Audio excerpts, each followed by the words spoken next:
Hello, everybody, and welcome to our online virtual forum tonight, Faith in the News, Christianity and Journalism in the New Media Economy. My name is Travis Pickell, and I'm the Associate Director of University Engagement here at Anselm House, where I am tonight. Anselm House is a Center for Christian Study in St. Paul, connected to the campus of the University of Minnesota, Twin Cities. And our mission is to connect faith and knowledge with all of life at the university and beyond. So we do that largely through spiritual formation programs, but also through public events like the one we're doing tonight with different domains within the university. And we're really excited to have this conversation connected to journalism and reporting and its connection to Christianity and the church, and we are glad that you all are here to join us for it.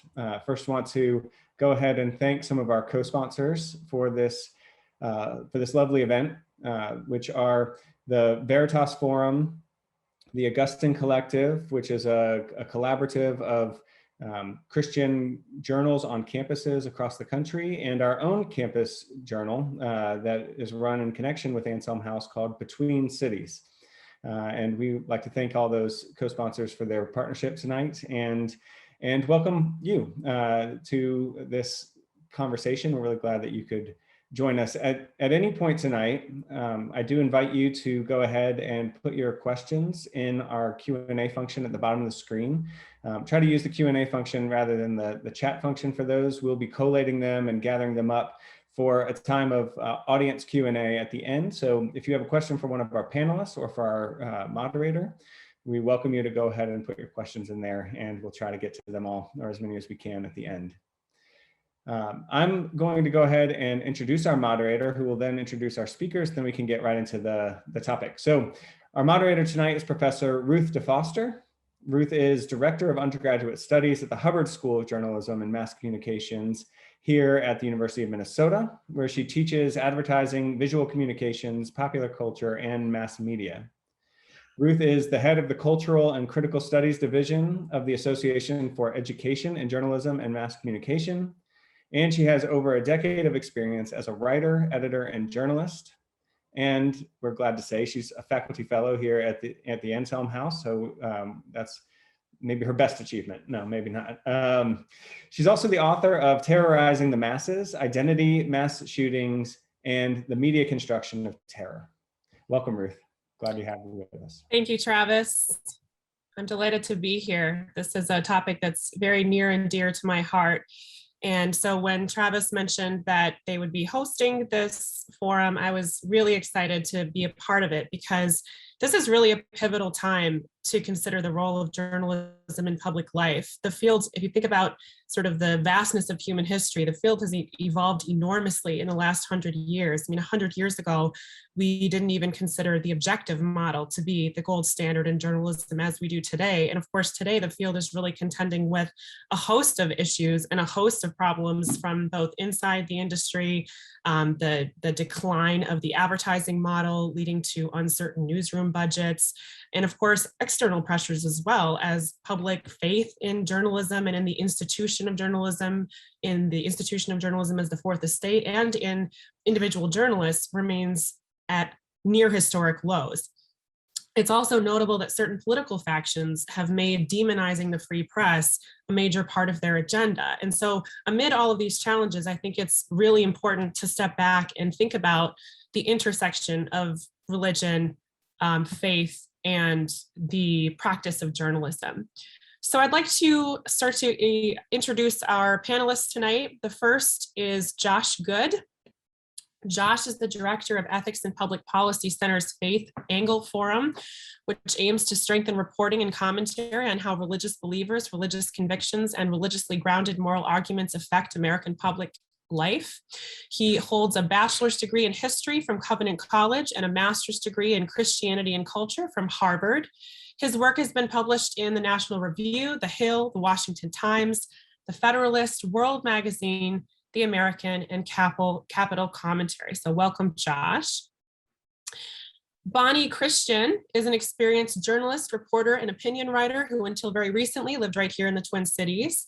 And as a contributing editor at The Week, Bonnie writes feature articles on foreign policy, religion, criminal justice, urbanism, civil liberties, electoral politics, and more. Her column, The Lesser Kingdom, appears in print and online at Christianity Today. And as a fellow at Defense Priorities, her op-eds have been published at outlets including USA Today, Defense One, the Los Angeles Times, CNN, Politico, Time, Reason, National Interest, and the American Conservative.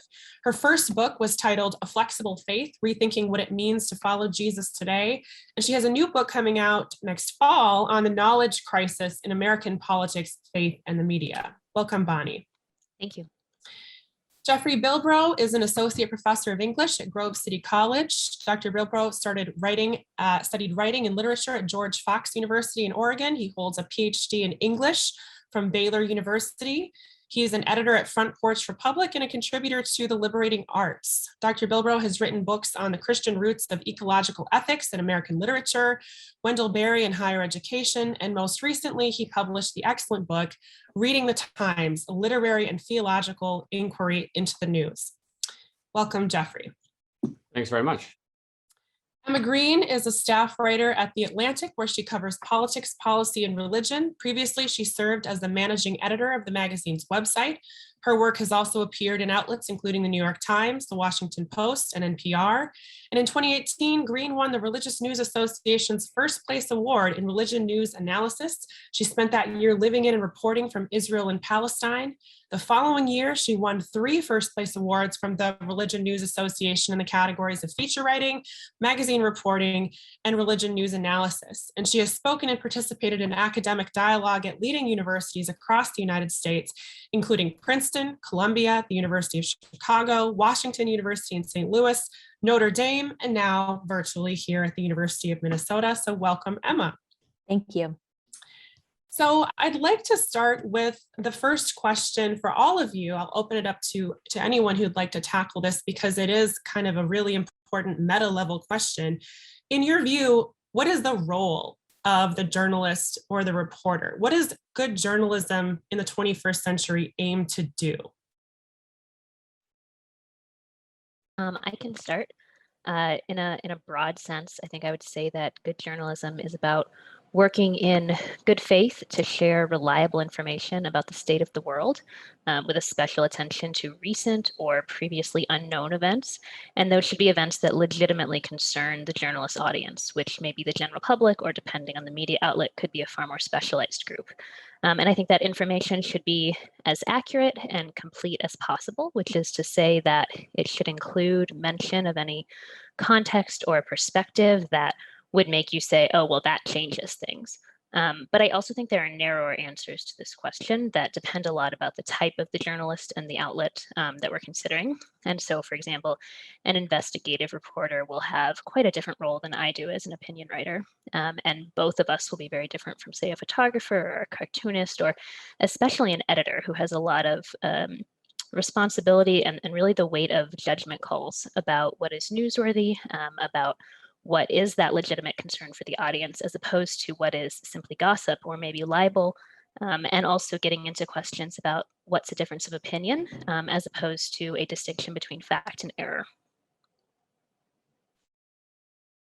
I might quickly add that it seems to me that the role, maybe it's better to describe it than to try to define it, because that's always difficult to do in a complete way. But at the end of the day, it's about telling the truth, or speaking the truth, and finding the truth, and discerning it and putting it into print or into words.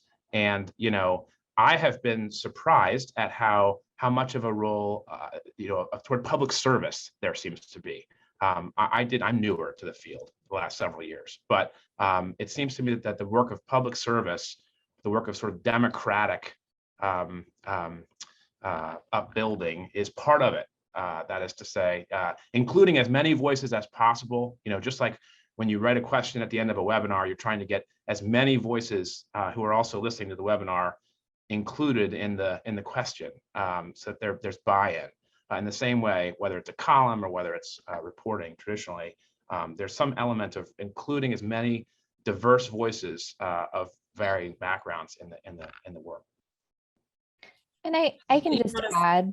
Go ahead. Yeah, and I would just add to build on what Josh and Bonnie were describing, as I'm doing my work, again, from my specific perch as a reporter at a national magazine, the values that come to mind that I think fit very much with what they described are to inform and to illuminate.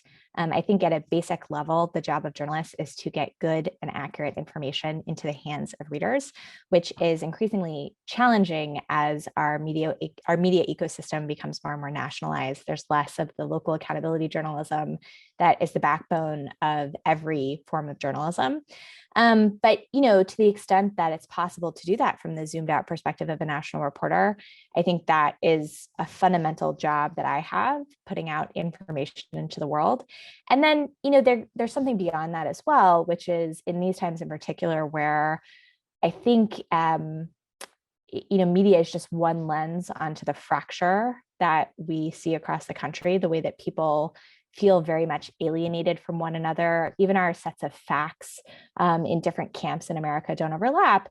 I see it as my job to try to speak into the vast void of difference between these different camps of people, to try to illuminate different perspectives, different experiences, different backgrounds, conflicts within different groups, in order to try to bridge some of that vast chasm in my small way, my little drop into the ocean. But I do think that those two values are really important, and one without the other is insufficient. So Josh mentioned, which I thought was really interesting, that you kind of came up with this as your first item that you listed, the truth, that you said that that's really kind of the cornerstone of, is the sense of like objectivity, right? There is an objective truth to be known, and it's the obligation of journalists to illuminate that truth, as Emma said. I thought that was really interesting because maybe Emma can speak to this too, but when I was a young journalist, the first book that was put into my hands was The Elements of Journalism, Kovach and Rosenstiel. And that is the first thing that they list as the core principle of journalism. They say journalism's first obligation is to the truth, and its first loyalty is to citizens, which is something you spoke to as well. Dr. Bilbrow, I just had a follow-up question for you, having read your excellent book. In reading the Times, you note that the Washington Post changed their tagline during the Trump administration to the phrase, "Democracy dies in darkness." And that slogan, for folks in the journalism community, is clearly an echo, a reference to another very common trope that you hear in journalism, the sentiment that sunlight is the best disinfectant, as Louis Brandeis said. Do you think it's still helpful to think about the role of the press in those terms as sort of shedding light on dark places, that classic sense of the press as a fourth estate? And what are some of the barriers today that might prevent the press from hosting thoughtful, informed conversations about the issues of the day? Yeah, maybe I'll take that in reverse order. So I think probably the chief barrier that people will relate to and understand is the economic pressures, right? And the necessity to kind of grab eyeballs incentivizes publications to run more sensational or outrageous stories, things that are going to get a lot of clicks, rather than ones that might be more substantive but less flashy. And in a related way, it's also a lot cheaper to publish thought pieces about a Twitter controversy or something than to pay reporters to go out and talk to people and actually understand what's going on and do in-depth investigation. So I don't blame journalists for these realities, right? These are the economic deck is stacked against good reporting.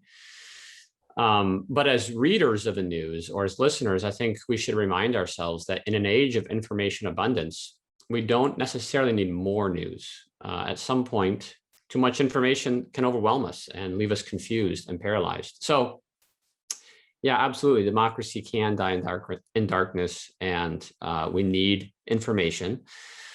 But today, I think a lot of foolishness also dies when the media's attention or the social media's attention kind of turns away. If you look at especially certain publications or news feeds, a lot of the stories or the trends that dominate headlines are not really important, and they're forgotten 2 or 3 days later. So I think it's our task to try to discern the difference between the sunlight that might disinfect and the circus lights that might just entertain and distract. So as readers, I think we should seek out and reward publications and journalists that invite us to slow down and attend to the stories or developments that might not be flashy, but that nonetheless provide the intellectual or even the moral formation that we need to be wise, loving, citizens, neighbors, members of our communities. Great, thank you. My next question kind of builds on the fact that I alluded to in the beginning, that this sort of crisis of confidence in the journalism industry. We know that public opinion and public trust in journalism has been particularly eroding more in recent years, and especially in the last decade. And of course, there are a lot of historical examples of journalists or newspapers getting a story wrong. I just listened to an excellent podcast about the famous Jimmy's World Pulitzer Prize debacle in the 1980s. That was a story that turned out to be completely invented, totally false. The run up to the Iraq War, in fact, a lot of journalists and institutions got that story wrong. And today, according to the Columbia Journalism Review, trust in journalism and its practitioners is reaching almost historic lows. So I'm curious to hear from any panelists who'd like to address this. Is this mistrust simply an ever-present problem that the industry has always grappled with, or has something changed in recent years? And if so, what?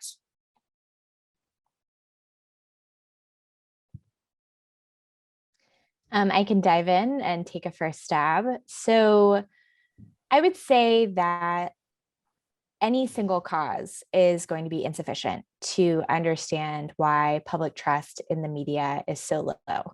But I will start with one sort of statistical picture, and I actually don't have these numbers off the top of my head, but when I was doing a piece on this rather recently, I was looking at the numbers, relatively speaking, between self-identified Republicans and Democrats and the way that they view information that comes from what we would call the mainstream media. So standard national newspapers like the Washington Post, the New York Times, the Wall Street Journal, cable news, those types of outlets.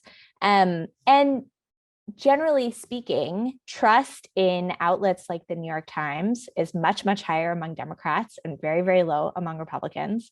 When it comes to cable news, the trust in those sources, and specifically particular anchors or figures, is, again, split very much along partisan lines, depending on what type of partisan spin those cable networks echo.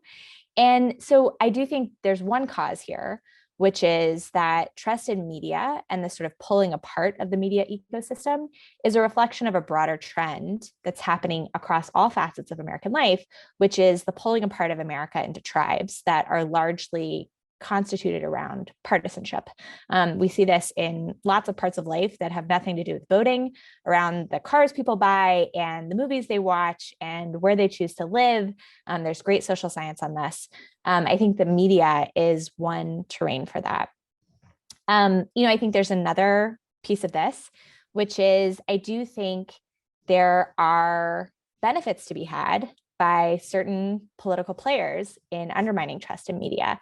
And I think specifically, it's important to take seriously the fact that there's been sustained complaints and sustained campaigns to try to undermine the credibility of the press, to talk about the way that the press is biased, not trustworthy on the American right. This has, I think, risen over the past 30 years. Talk radio is a huge driver of this. The way that our media ecosystem is regulated is a huge part of this. There are people who have done PhDs in this who are much better versed, but I think it's a serious consideration. But the final thing I would say is that I don't think that journalists are off the hook for having contributed to the decline in trust, particularly when it comes to this topic I'm talking about around partisanship. And I do think that there are economics incentives. I think there are probably personnel factors around what kinds of stories get told, what kinds of perspectives are treated as serious, meaningful, moral, and thoughtful, and what types of perspectives are dismissed. And I think ultimately that is a really poor reflection on where the sort of center of national media is in terms of being somewhat tilted in one partisan direction, which I think contributes to this mistrust. I would add to that, and it's very much related. this question of mistrust in the media is something I've been researching a lot recently for the new book that you mentioned, Ruth. And so the most recent data that I've seen on this that seems worth citing here came from a 2020 Gallup poll that asked something like 20,000 people about their feelings towards the press. And they said that, or it found out 8 in 10 Americans say that when there's inaccuracy in a news story, they believe or they worry that it was intentional. And when they're asked, why, what specific reason do you think that this story was wrong? About half said they think that the reporter is like misrepresenting the facts. Almost a third think that the reporter is just making things up, just purely fabricating things from thin air. And only about 2 in 10 said that they thought the inaccuracies were most likely to be innocent mistakes. And then when you add to that, other surveys that have pretty consistently shown that the number one concern that Americans have about the press is political, often partisan bias. And so Americans are very much worried about intentional and ideologically motivated inaccuracy in the press, that they're asking like the classic stupid or evil question, and the answer is evil. And I would suggest that it's probably stupid most of the time. Not that journalists, don't have an ideological perspective, a political perspective, and not that there's not a clear political lean, as Emma mentioned. If we survey sort of the average journalist, they're going to be like center left, most likely. But it's also not to say that the fabrication or the willful misrepresentation never happens. We can look at stories like Janet Cook, as you mentioned, or Stephen Glass. This does happen occasionally, but by and large, journalists are not out there deliberately saying false things. And even in those extreme cases like that, it becomes a scandal, and it's exposed typically because other journalists find out and are horrified and dig up the reality. And so, it does happen, but it's just as unacceptable to other members of the media. And I think that the public perception about why journalists get things wrong is it's quite misinformed, and creates, and it's understandable that it creates mistrust, because you wouldn't trust someone that you thought was deliberately lying to you for political or personal gain, right? But in my observation and experience, I don't think it's right. The question about bias is really interesting, because as you noted, I think when a lot of people, and especially my own students, my journalism students, when they hear the word bias in the context of journalism, they tend to think, as you and Emma said, of political bias. But it's a lot harder to get them to think about systemic institutional biases that might, for example, privilege certain types of stories over others in a way that's not intentional, that isn't evil, that doesn't have to do with any sort of cabal controlling the media. It's just sort of the structure of the newsroom that tends to produce the same sorts of stories. But that's not as sexy, right? That's kind of a tougher way to conceptualize and think about bias.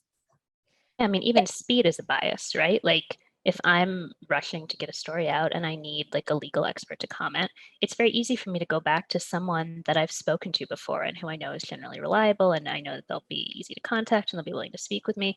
But that also means that I'm not reaching out to other sources that I could be speaking with. And that happens, for reporters and people who aren't opinion writers as well.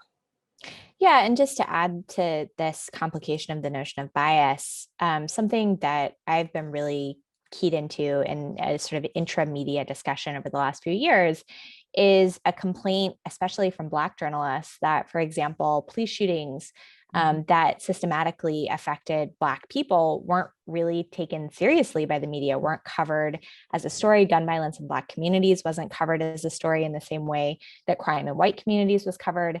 I think this is really important because there's kind of this assumption that's floating out there in our very weaponized partisan ecosystem today that, everyone in the media is woke and has certain specific ideas and wants to promote certain narratives. And I think depending on who you're talking to and what your perception is, there are actually all sorts of biases in the media that don't map neatly onto everyone in the media being woke and left. So I think there are a lot of intra-media debates about what bias actually look like and what the results of that are when it comes to the actual coverage. Maybe just to add one or two more threads to the tapestry here. I mean, the local dynamic seems to be really important, how many local outlets have dried up and how things have become much more nationalized, cultures become much more politicized. But, our friend Yuval Levin has this wonderful sort of study of various institutions and sees declining trust throughout them, except for the military. And he says, in Congress, the level right now of general approval for quote unquote Congress is 9%, maybe 8.6%, something like that. But your congressman, now that might be 59%, right? Because you like that guy, and he does good stuff for you. And I wonder if there's something there too, with journalism where trust in the media, quote unquote, is quite low. But when it's coming to your favorite columnist, when it's coming to reading Bonnie's column, or reading the Atlantic, or reading Peter Baker or David Brooks, or whoever it is that you read in the New York Times, that guy, well, I'm excited about that. That's a different thing than quote unquote the media. So I wonder if there's something there too. And I think that local dynamic is so important, Josh, and Emma mentioned that earlier too, that when the conversation gets nationalized, then the ways that we have to kind of sort through who's trustworthy depends on, do I agree with their politics, right? That's kind of a cheap heuristic to know if this person's trustworthy. Whereas, if it's my local paper, I can talk to the reporter. There's about 3 reporters who cover our town, and I read their stories every week, and I know who they talk to. So there's a lot of other ways of kind of holding them accountable. And the conversation is less, I wouldn't say less contentious, but it's differently contentious. It splits up the community in ways that are different from the national polarized divide. So I think a lot of the challenges are when the conversation takes place at such a far remove from the readership oftentimes. And I think I think of somebody like Christopher Lasch in Revolt of the Elites, and of course that whole elite conversation has only continued. But I think there is a lot of truth in something like Lasch's analysis, how when the people who are reporting and whose voices are heard aren't entirely representative, then it's harder to trust that those people are understand your concerns in your communities. I'm also curious, just to follow up on this conversation about partisanship and the retreat of sort of the American populace into these, ideological bubbles, for lack of a better term. What role do you see algorithms playing in the sort of continued divide of these groups that are finding it hard to meet in a sort of centrist middle that kind of used to exist, that is becoming more frayed? Yeah, it's more or less horrific, right? Like, anybody who's listened to the Rabbit Hole, that podcast that New York Times does, showing how you just essentially, you're feeding the beast, and increasingly things are moving in a centrifugal direction, not one that pulls diverse voices to the middle, but centrifugal, out, further out. It's a big battle. I hope Emma has a good answer, because I don't know what it is. Well, I was just going to say that our editor-in-chief, Jeff Goldberg, did an interview with President Obama. And one of the things that President Obama said that I thought was most interesting was that he worries, probably about a lot of things, but one of the things he most worries about is what he called an epistemic crisis, the sort of pulling apart of spheres of understanding of fact and our ability to share means of obtaining that knowledge. We're sort of in these different planets in terms of what we believe truth is and how we access that truth. And I think social media and the internet very much contributes to that. We were talking before about some of the economic incentives that journalists have around speed and publishing sensational stories. And I think there is truth to that. And I think that a lot of the responsibility lies with giant social media companies that have essentially gobbled up the advertising industry, and the way that these publications get money and are able to sustain life. And those social media companies are companies. They're not journalistic outfits, and they absolutely incentivize sensation. They, above all, privilege engagement. Facebook very much privileges engagement rather than quality news or original sources of news.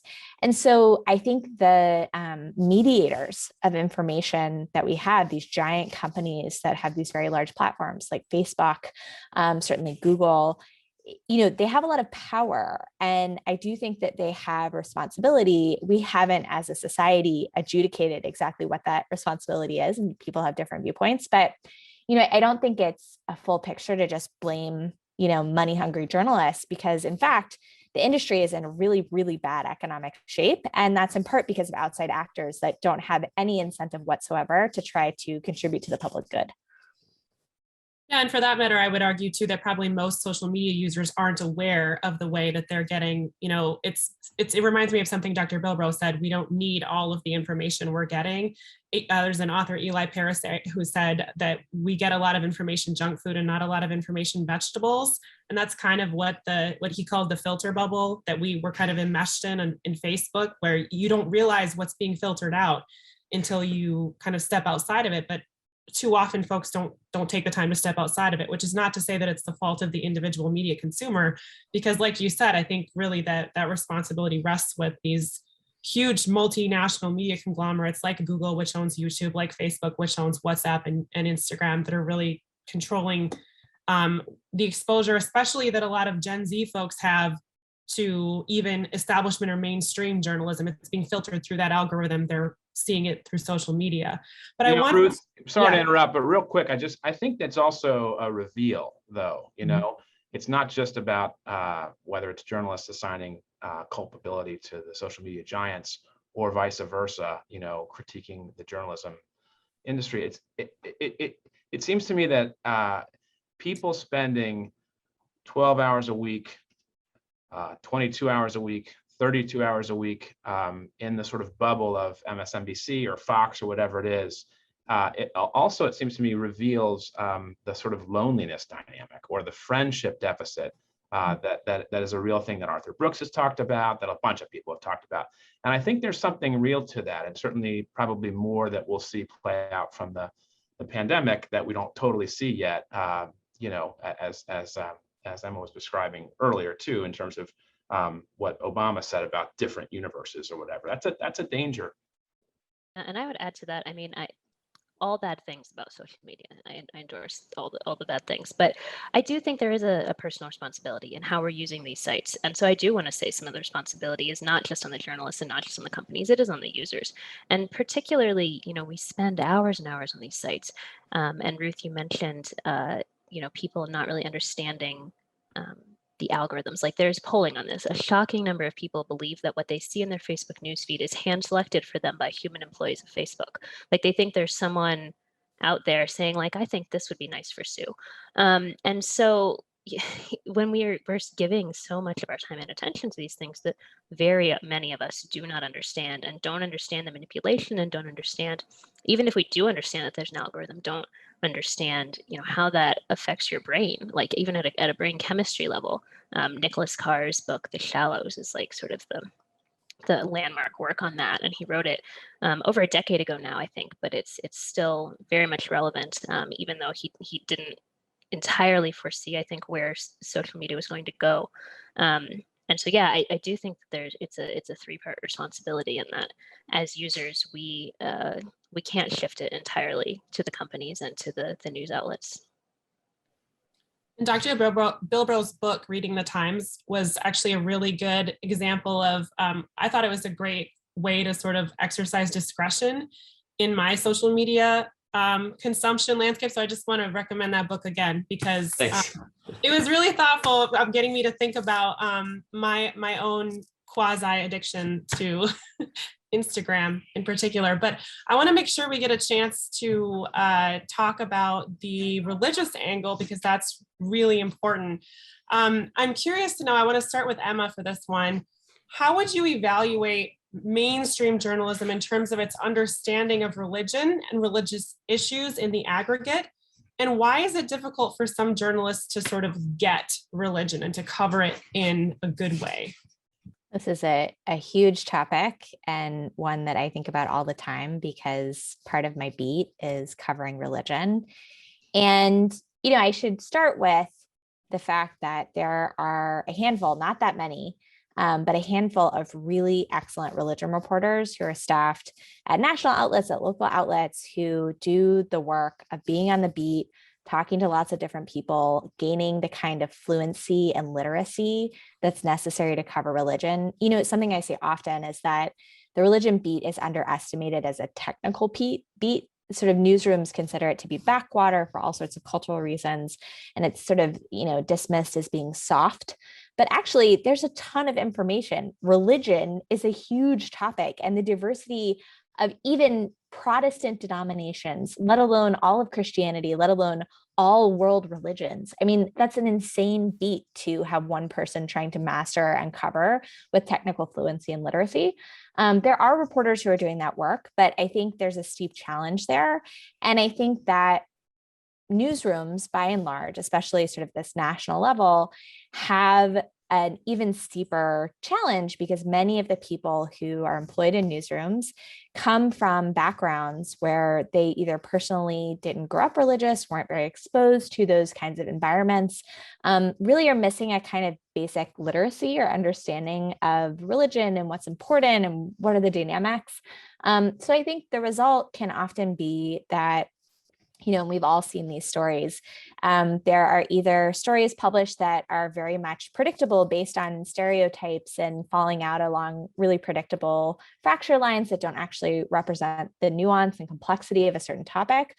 Or, the category of stories that I call the National Geographic stories, which is no knock on National Geographic, but, this kind of feeling that the reporter is out on a safari and they're going to go visit and see the exotic animals who have these exotic religious beliefs and bring those back and sort of portray how fanciful this was that they encountered it, which of course is disrespectful to people who cherish their religious beliefs, customs, and communities for whom this is an animating part of their life, even if they might feel ambivalent about it. So, I always, again, to come back to those two values, try to inform. So having that religious literacy and technical accuracy as much as I can, and illuminate, to try to tell stories that capture nuance and complexity about the way that religion shapes people's lives and motivates their actions.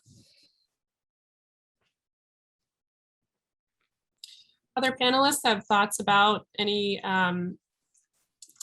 issues that may stand in the way of really kind of thoughtful coverage of religious issues?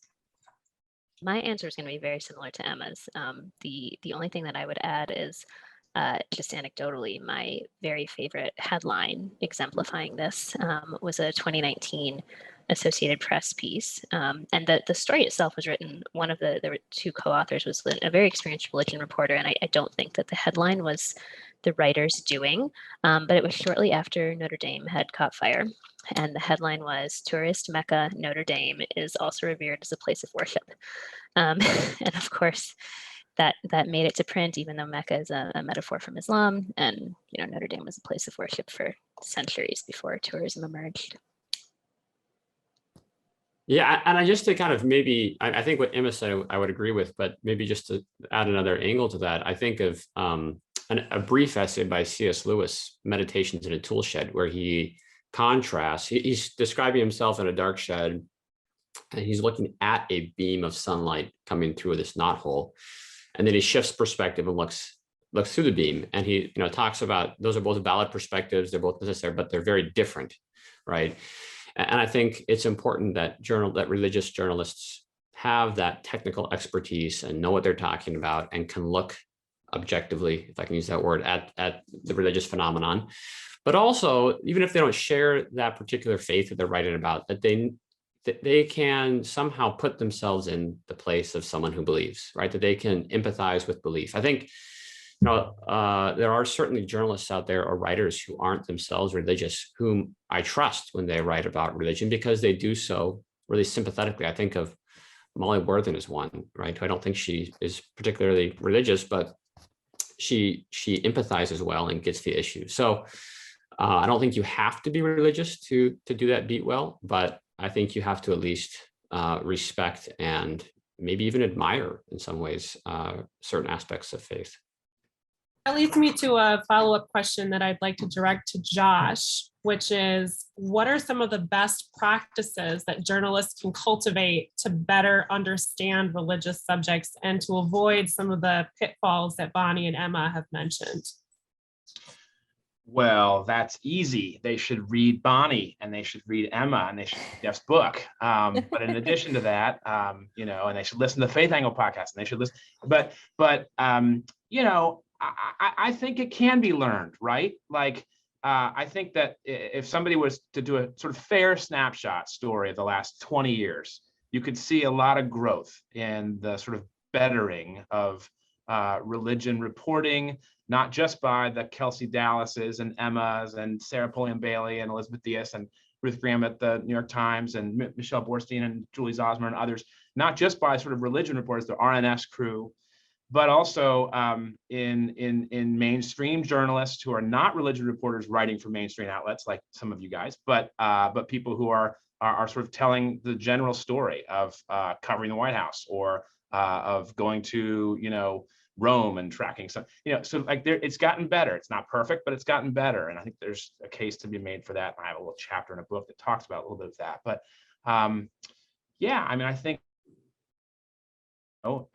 if the work is to truly understand and inform and then illuminate, but do so in a respectful way, if 70.6% of the country today still self-professes to be Christian, even if the institutional allegiances have declined down to 49%, but if north of 2/3 of the country, even in that way, is religious, let alone, you know, Jews and Mormons and on it goes, you know, you get to a pretty high number pretty quickly. You can't be a journalist and cover what's going on in the world without respecting that. It's part of the story, right? So I think that the work of appreciating that, just sort of generically, is really important.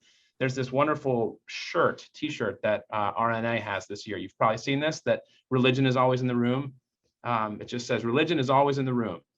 And I meant to bring it in this morning, I forgot it, but it is. And so respecting that is important. I think the other thing I would just quickly name is that, like, journalists who want to win awards, who want to do really great work and be even celebrated for that, not that that's the core motive, right? But like those rewards, those key awards, the American, you know, journalists every year, the top 10 awards that are given out, you know, 6, 7 titles usually have some aspect of wonder, of humility, of a lot of the things that the religion at its best, foments and encourages and nurtures, rather than, now, can religion obviously do the opposite? I'm sure we can talk about this later. Sure it can. It can box you into QAnon silos and all kinds of other polarized, elements. But I guess I just want to say, like, it seems to me that journalists who are trying to do their job well, they're trying to cover the race of the White House. You've got to understand religion is part of that story,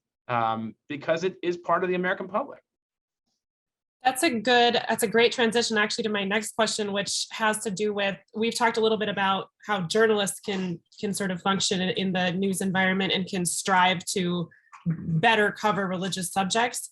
But I'm also curious to hear what you think about how the religious views and identities of audiences impact how they encounter and interpret the news. We've talked a little bit about becoming siloed in these ideological bubbles. And Josh, you just mentioned QAnon. There's a good amount of mass communication research that suggests that white evangelical Christians are more likely than other groups to believe in conspiracy theories like QAnon. Anecdotally, I know a couple of evangelical friends of mine who've sort of gone down that rabbit hole. So I'm really curious to know what you all think about how our own religious identity as audiences can interpret our understanding of the news.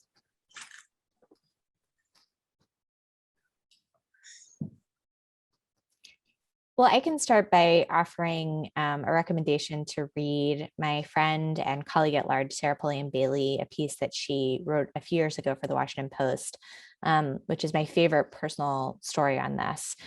She talks about how when she was growing up, she would always have a Bible and a newspaper with her breakfast cereal. This was the expectation at the breakfast table, that there are sort of two forms of truth. There's the newspaper facts of the day, and there's the Bible.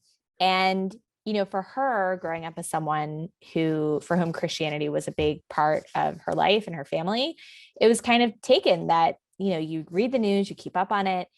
Being up on current events is part of being a person who cares about the truth. And, she writes about her frustration and almost sense of confusion about the way that has seemingly become culturally untenable, especially within certain Christian subcultures. So to answer your question, I think, yeah, there are definitely pockets of religious life, not just among evangelical Protestants, but different pockets of American life where the news media, mainstream media, is not considered to be a reliable source of facts. And there are a lot of reasons for that we've been talking about. But the other flip side of that I'll just add is that I have found pretty much without exception that when I, as a kind of basic low-hanging fruit, just doing the bare minimum of my duty as a reporter, try to take seriously the perspectives of various religious actors and communities that I'm covering, the response that I get being at the Atlantic, at this national magazine, is overwhelming enthusiasm, gratitude, excitement, engagement, thoughtfulness. Even when people don't like what I write, it's often framed to me in a way that's very, very thoughtful. This sort of gratitude for doing that basic act of trying to engage. So to me, that's a lesson that, we like to sort of let ourselves off easy as journalists and be like, oh, those populations don't believe in the mainstream media anyways. And so who cares? Like, we're not trying to get them as readers. And I 100% disagree with that. I think I should be going after every kind of reader and be making space for their stories and to try to tell stories that they recognize themselves in. And not everyone's going to come to me or trust me, but I still think it's my job and mission to try for that and to try to get people to feel like I take seriously the core beliefs and experiences that motivate their life. Thank you, Emma. That's a great answer. We are running out of time, but I did just want to touch on one more final question that I think ties really well into what you just said.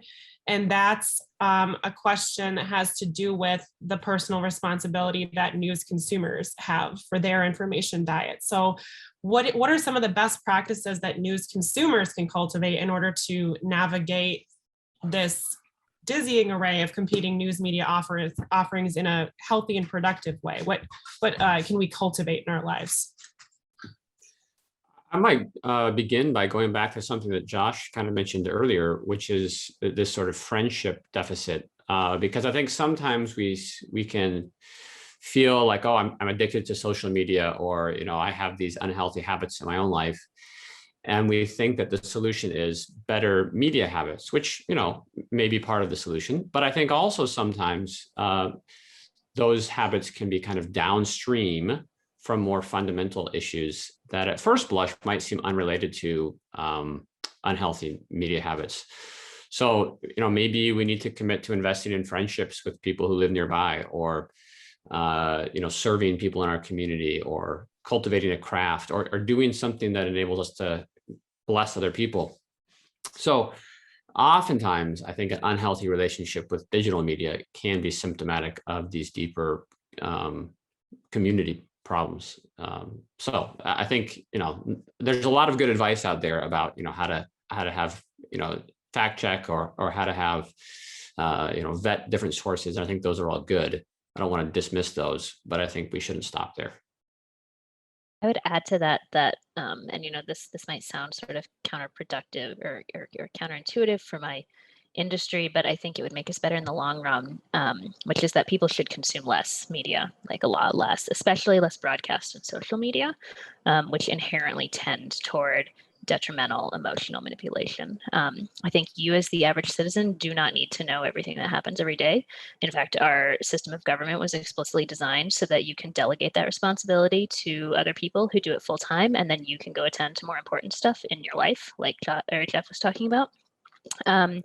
As a shameless plug for the week, where I work, we offer a free daily email that lists the 10 major stories of the day, about 100 words on each. And I would say most of the time that's all you need to know on most topics. You don't need more than that. There may be special occasions. Maybe there are some special topics in which you have a particular interest and you want to really drill down on those and like follow those well and read in depth. And that's great. But as far as like all the headlines of the day, you don't need to know.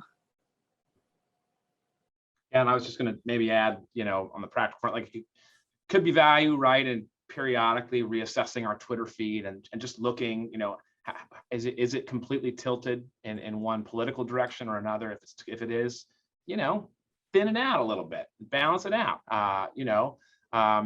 Another thing that occurs to me that is more personal conviction, I think, really, but don't be boring at parties.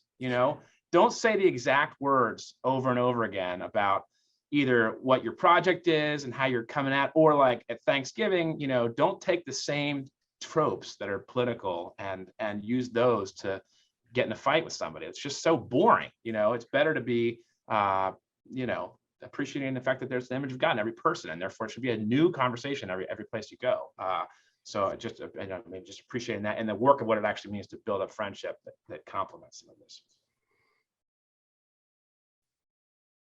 I want to make sure we have time to get to Q&A, but Bonnie, what you mentioned reminds me of something that I often say to my friends who are not in the industry. A lot of my friends who are not journalists will come to me and say, wow, why does it just seem like the world is so terrible and it's worse than it's ever been? And I say, because it's not normal for you to know every terrible thing that's happening simultaneously on every corner of the planet. For most of human history, we didn't know that. And it's an enormous strain, right?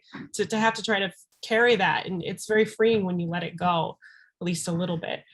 I do want to make sure we have time to get to questions. So the first one is, let's see here. First one is, how does student journalism differ from journalism in a more professional setting? What is the role of a student journalist at a Christian university in comparison to a state school that's unaffiliated with religion? I think it's awfully similar in terms of telling the unvarnished truth about what's going on campus and in the world. If you're going to have people writing opinions pieces as part of your school paper, and I think it's a wonderfully important calling platform and space to be at work, equally, if not more so, than at a big state school or an elite Ivy. Yeah, I'd echo that. I think student journalists have a lot of power. It's a great ecosystem to practice that kind of local community concern accountability journalism. And honestly, student journalists sometimes break national stories. I have definitely seen examples of national mainstream media outlets picking up stories that were broken on local campuses. So don't at all labor as though your work doesn't matter or it can't be consequential. As far as I'm concerned, you're a journalist. And the other thing I'd say is that, we've seen, especially in the past few years, some really striking examples of, on Christian campuses, college administrations cracking down on student papers, either censoring what they say or trying to shut them down or trying to control the personnel. And a lot of students at those institutions, even if they share the values and religious beliefs of their administrators, fight back. At BYU, there's an underground paper that was just started to try to be a little bit more forthright about what was happening on campus. There's a whole coterie of student journalists who are at Liberty University who did great coverage of things that were happening on that campus as the kind of Falwell saga was playing out. And I just think there's real power in believing in yourself, even as a young person, as a student, and your ability to tell truth, find out information, and follow your nose. I would absolutely echo that. Student journalists are journalists. Yeah, and our student journalists here at the Minnesota Daily have broken national news stories, and they do incredible work, and we're really grateful for it on campus. I have another question. This is a great question. This is a question from a TV video journalist in Florida. Short of bringing groups of adults from your local church to a newsroom for a field trip, how can Christian journalists humanize the profession and make accessible the process of journalism to adults who tend not to trust mainstream local and/or national news outlets? Good question. That's a tough one. It's one that I've encountered in my personal life. I'll have conversations with some of my more conservative relatives where they're like speaking negatively about the media, but then if the subject pivots to me, that, well, you're great, your stuff is great. I think, giving accounts of your own experience within those newsrooms, even if you can't physically take them there, can help. I've shared stories from staff meetings at the week where my editor has said, like, let's be really careful about X, Y, and Z, like for fairness, and that has, I don't know how long it lasts, but how long the effect lasts, but it does seem to have some positive effect on some of those family members. I don't know. It's a tough thing to do. It reminds me a lot of conversations that I keep seeing among pastors who are saying, you know, I get my congregants 1 or 2 hours a week, and Fox News or One American News or Newsmax or what have you gets them 20 hours a week, and I can't compete with that. And I often feel very similar in having conversations about the press. Because there are so many other influences coming in that are saying the opposite of what I'm saying, that are saying this is all untrustworthy, you can't rely upon it. And so, you know, maybe in that moment, comparable to that 1 hour sermon, you know, I am taken seriously, but I'm in a losing battle time-wise. So that the field trip idea sounds nice. I don't know if that's the way to go though. Sounds like we may have accidentally hit on a solution. Have dinner with a journalist, meet a journalist. This is we've touched on a little bit of this, but I think it's a really good question because it gets back to the bigger institutional structures that are helping to exacerbate some of the problems that we've identified.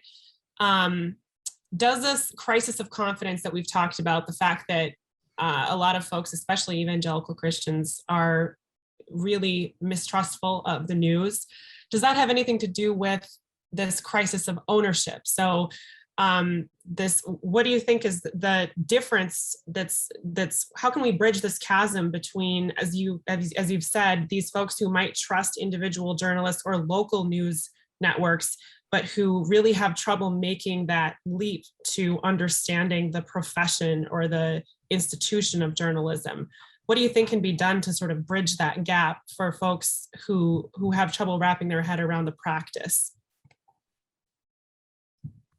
Well, it seems to me we're undergoing a big transformation between an era in which, you know, in the old days you had, you know, 3 big networks. It was very much contained. You had a number of big papers. It was very much contained. And so in some sense, the producers, how's this phrase go? You've heard this from Platform Revolution, you know, when business was in charge of things, the older way, the older model, you know, the producers would control what was available for people to read and ingest.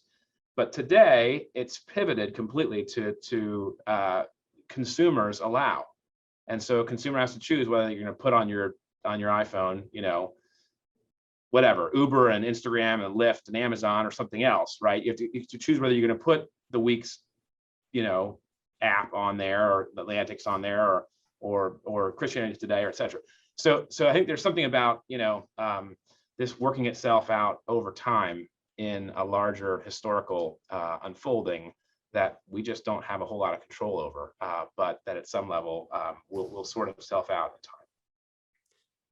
Yeah, one of the things, Margaret Sullivan's book, Goes to the News, kind of talks about some of these dynamics. And, you know, a lot of people talk about, well, you either have the Wall Street guys buy it out and strip the newsroom, and that's bad. Or you have the kind of billionaire philanthropists, you know, like a Jeff Bezos or the Steve Jobs, his widow, you know, owning some big papers. And that's maybe better because they're less inclined to turn a profit, or they can wait longer.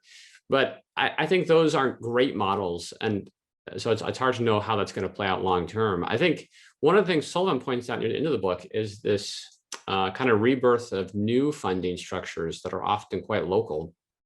Oftentimes not a lot of money, but, you know, they can find local advertisers, or they can get subscriptions for digital only, usually sort of local news networks.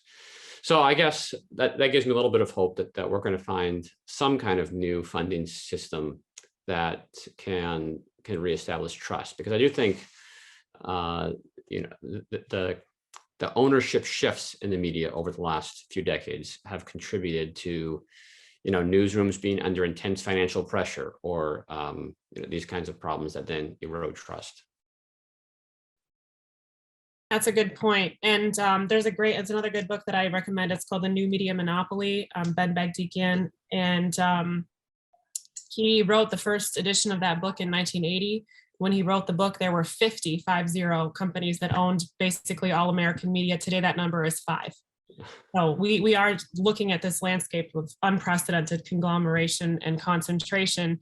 where you really do have to kind of fight for the eyeballs of the viewer, but it's this illusion of choice in which we have this dizzying array of options, but really when it comes back to the funding, it's these 5 companies.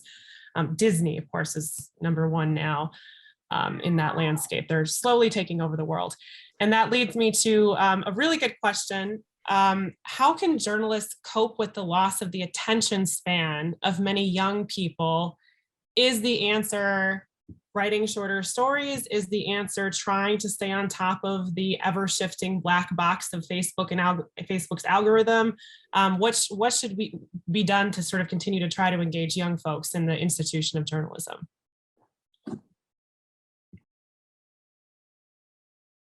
TikTok, I just throwing it out there. I mean, no, go ahead, Emma. So I'll just say, I recently had the embarrassing experience of having to ask a kind-spirited, very generous younger colleague of mine to explain TikTok to me. What is TikTok? What is ticking? What is talking? Which speaks extremely poorly to me. And, this is in no way an accolade. This is a huge personal deficit. And I think it also speaks to my position of privilege, which is I don't feel pushed in the position that I'm in to kind of chase the newest, sexiest form of social media and to be engaging there. This may be a naive belief, and so you can write me off if you want to, but I think that young people are really serious. We've seen huge, really fascinating waves of activism that, whatever you think of the sort of direction of it, shows enormous motivation and moral seriousness among people who are currently in their teens and early 20s. And I think trying to provide the service of journalism to those people, which is to report facts and information in a way that's substantive and thoughtful, that is a product that there's always going to be a need and a demand for. It may be funded different ways, it may be packaged different ways. Maybe I will have to go onto TikTok and learn how to use it. But I just don't think that it's wise for journalism to think about itself as sort of platform first. I think journalism itself is a practice, an ethos, a code of behaviors and ethics. It's a way of trying to get facts out into the world. And that should be our number 1 loyalty and our number 1 preoccupation. And I was just going to add that, I think that there is a degree to which it's generational, but there's also very much a degree to which it's not. And the conversations that I have with many of my peers and that I read online are conversations frequently about my boomer parents won't get off Facebook. They won't stop sending memes. They sit, they have 2 screens going at the same time. They've got the cable news and they've got the phone screen and they're like Facebooking while they're watching. And so I would suggest that the attention problem is across society. And yeah, as Emma said, it's not, for the most part, it's something we should be pandering to, as that will only encourage it, and it has plenty to encourage itself. And the shorter you go, it's going to be an endless thing. You go down to 300-word articles instead of 800, then you're going to have to go to 100. You can always go shorter, and there'll always be someone who's going to put it in a flashier package. And so chasing that, I think, is futile. Yeah, I would just echo that from my perspective as a teacher. As a college professor, there's always a challenge, like what new technology or platform can you use this semester that will engage students better? And sometimes we have consultants come and talk about how, well, now the average attention span of your students is this many seconds. And I think exactly what Bonnie said, that's not really true. For one thing, our students are just as smart and dedicated and fascinated by the world as they've always been. And even to the extent that that's a human problem, it's our job to invite them into a deeper experience with reality, right? That's the whole point of our job. So I think, we can try to find ways to make, in this case, substantive, thoughtful journalism winsome and exciting and interesting. I'm not suggesting that we should, that news organizations should try to wall themselves off from that public, but certainly not pander to it. And so I think we have to trust the audience and trust that people will respond to substantive, truthful, serious reporting. Because I think by and large, that still works. And I'd also jump back in to add that insofar as you are worried about the youths, it maybe the answer significantly is like not a journalism side thing, it's like a parenting side thing, and don't give your kid a smartphone. Also true. Yeah, I have a 16-year-old with a smartphone, and yep, I will say it's tricky to have to teach them to teaching them media literacy, right? Like I feel like that's a big part of this puzzle is media literacy. And if I were queen of the world, that would be mandatory in K through 12. We'd have media literacy courses every year until you graduate from high school, and then again in college, just for good measure. I have another question. This one is for Emma. Are the religion reporters at large publications like the New York Times and the Washington Post, are they siloed in the newsroom, or do you contribute also to larger coverage? Well, I don't work for the New York Times or the Washington Post, so I cannot speak to the conditions of those journalists there, even though I'm friendly with those reporters and, gossip with them from time to time. I think generally speaking, it is fair to say that in large national newsrooms, religion, if it is a full-time beat, which it usually is not, is considered a backwater. It's considered, a beat that is not really front and center, not necessarily integrated with news teams. And sometimes the perception of what that coverage is going to look like, again, is very soft. It's not about sort of engaging with the hardest problems of public life, which I think religion coverage often brings reporters to. On the other hand, I do think that it's important to give credit where credit is due. So I know a lot of large national newsrooms, especially during the Trump years, reorganized to try to fix that attitude, to try to integrate those reporters more fully into their national desks or into their news desks or into their political coverage, because there was a recognition, I think in part because, newsroom leaders felt like they kind of missed the story, that religion was a big part of the story here, and specifically a big part of the story around politics, but more generally that there was something going on culturally in America that national reporters really didn't nail. And so, again, work in progress, and I'm not sure that all of the factors that we've been talking about have been ameliorated, but I do think that there's been restructuring with a recognition that it's important to have literate people integrated into A1 coverage, so to speak, whatever form that takes, newspaper or magazine, in order to be able to cover, especially American public life well. And maybe just real quick, like that quote or two from Dean Baquet after the election last time on NPR, memorably in 2016, about how we missed this. The reality is that our Acela Corridor, East Coast journalists, we missed it, and a big part of it is religion. And he would say, I can tell you that because I'm from New Orleans and I'm Catholic and I get it. And I think there's something to appreciate in his story, especially. And you see David Brooks going out there to Trump country and driving around and meeting people because he missed it. And Deb and James Fallows from The Atlantic, where Emma works, going all around the country and meeting with people to try to understand. So I think there's something positive there. It's not a direct answer to your question, probably not, but it's the vector is moving in the right direction, it seems to me.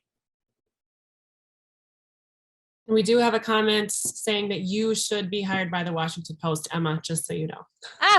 Okay, well. We do have a letter of reference in the comments here. I have a question that has to do with another question about the context of the newsroom. This is about the ethics of reporting, especially in the context of reporting on criminal justice. This question says, there can sometimes be risks to those who've been charged but not convicted of a crime, or to victims when personal details are made public. How do you navigate the calling to bring things to light with the potential harm, especially when you're trying to gain wide readership?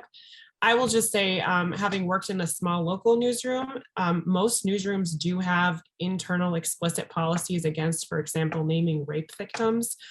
So usually whenever you come into a journalistic environment, a newsroom, there will be a set of principles, ethical principles or guidelines that you kind of agree to. That's a really common one. I think probably Emma or Bonnie could speak to maybe their experiences more with trying to balance that, but that's a really good question. So I'd like to open it up to you folks about how you balance the ethics of disclosure versus protecting people who may be harmed. I'm not a reporter, so I'll go first and then let Emma speak longer because she may have more to say. I have not worked in a local news context where that sort of crime reporting happens. I would say that recently, within the last, I want to say month or two, I've seen a couple of reports about a shift in the perspective on the ethics of sharing, especially mugshots of people who have been arrested. They have not been convicted. And I think that is an excellent move. We should not be publicizing people and linking their names indelibly and their faces indelibly to crimes of which they are still presumed innocent. And so I think that that is a very positive shift and something that should continue. Maybe just to add, and I think this is somewhat off center of the question, but there are cases like the one that Bonnie was describing where I think the industry has started to have some of those internal conversations about harms that are done for little public interest gain, especially around, for example, people being arrested for small time crime that doesn't have really any kind of public effect. But there's a dilemma baked into this, which is at the heart of it, journalism is not necessarily simpatico with the desires of different individuals about what information they'd like to be out there. And in fact, most acts of journalism that really are, reportage, that are investigative, that are talking about unpleasant things or accountability related things, dig into people's lives in a really personal and intimate way that often people would rather not have happen. Sometimes there's a really clear public imperative around that. Like, for example, when the press reports on the Catholic priest sexual abuse scandal, obviously those details priests and Catholic leaders would rather not have shared. Huge public importance to that being shared. But I've definitely reflected on this as I've done stories on sensitive situations, or once I did a story about this complicated case of two teens arrested for trying to go join ISIS, even though they were actually in an FBI sting. And, you dig into really intimate details of people's lives and put those things out in public, and you can't really ever take it back. And I just think journalists kind of have to sit with that. It's a really big responsibility, and it's not always clear what the right thing to do is. I might just chime in quickly to name that while I've only been hanging out with journalists for 3 years in this role, I assumed in coming that it would be much more like individuals playing golf by themselves, writing a really interesting op-ed, writing a really good story, the sort of nerd reporter going out on the trail, working on it. And it's not. It's much more of an ecosystem. It's much more like, playing soccer or football or something. It's people talk. And you need an idea for a story, and you got your group, your friendship group, and that sort of nudges the next column a little. People talk, and I think that's another dynamic. And just the earlier thing you had raised earlier, Ruth, about sunlight being a disinfectant or a good thing for society. Not always. Obviously not national security, not what is happening in criminal justice. So we are just about out of time, so I think we're going to end on that one. But I do also just want to chime in to add that I work for a big journalistic organization, AEJMC, and a lot of national journalists belong to this organization. We have a big conference every summer, and this is a topic that comes up every year. It is something I want to reassure you that journalists are very cognizant of, this ethical dilemma between appropriate disclosure, sunlight, and protecting victims' privacy, and also preventing things like systemic racial bias. So for example, another thing that a lot of newsrooms are doing is they're doing away with reporting that just sort of replicates a short descriptor of an alleged perpetrator's race, because those aren't particularly helpful, and all they do is sort of help to prop up, in some cases, systemic racial animus. So this is an issue that perennially comes up within the journalistic institution. So now I'll pass it back to Travis. Yeah, well, just thank you, Ruth, and thank you to all the panelists, to Jeff and Emma and Josh and Bonnie, and just for what to me was very stimulating and just incredibly helpful conversation. So from us at Anselm House, on behalf of the Veritas Forum and the Augustine Collective and Between Cities, Just want to thank each of our panelists and our moderator and each of you who've joined us this evening or who are watching later on. If you want to know more about Anselm House, I invite you to go to www.anselmhouse.org, sign up for our newsletter, and you can find out more. But just thank you all. Appreciate it.